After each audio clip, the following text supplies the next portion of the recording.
This is what remains of Lahaina's most iconic restaurant. It belongs to rock legend Mick Fleetwood. Somewhere in this twisted wreck is a gold-plated drum set from Fleetwood Mac's last tour and other personal memorabilia.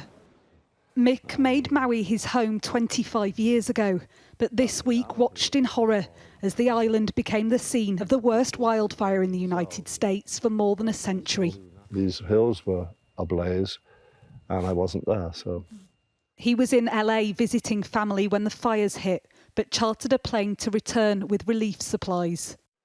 He's sitting down to talk with me because he wants the world to keep remembering the people here. Selfishly, I haven't lost a family member. I didn't lose my house.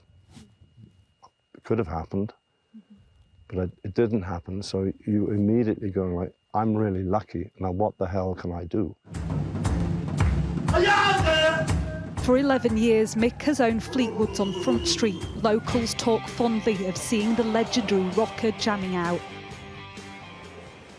But now, many of his 120 employees have lost everything. I mean, sitting here, I know that I can hardly look round that way, because over those mountains is complete devastation. The whole town of Lahaina is no more. The focus remains on the search for the missing, but in time, attention will turn to rebuilding. Many locals fear land developers will see this charred ground as a golden goose. How much of a tragedy would that be if it becomes something that it wasn't before? I would say that would be abhorrent.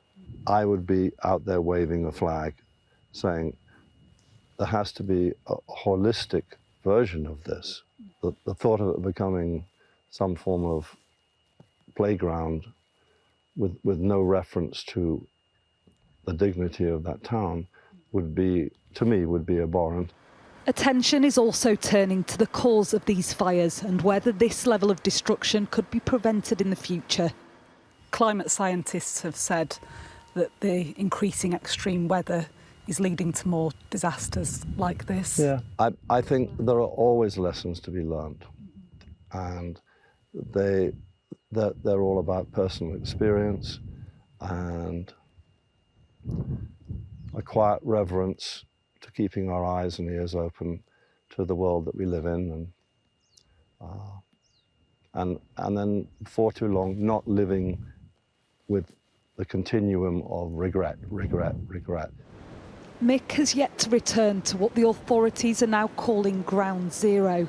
He hasn't seen the ruins of his restaurant, and like so many, he says the magnitude of what has happened here hasn't hit him yet.